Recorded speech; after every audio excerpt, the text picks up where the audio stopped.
আমি এখন যে বিষয়টি নিয়ে আলোচনা করব সেটি হচ্ছে ঋণ পরিশোধের দোয়া নিয়ে। আল্লাহুম্মা কফিনি বিহালালিকা আন হারামিকা ওয়াগনিনি বিফাদলিকা আম্মান সিওয়াকা। হে আল্লাহ,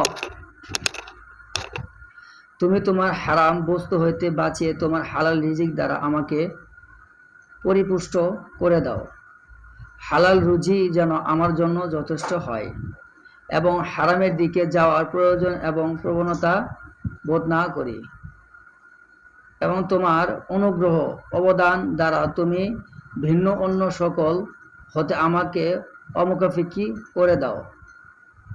আল্লাহ তাআলার কাছে আমরা বেশি বেশি দোয়া করব যেন আল্লাহ তাআলা আমাদেরকে অন্য কারো মুখাফিকি না করেন।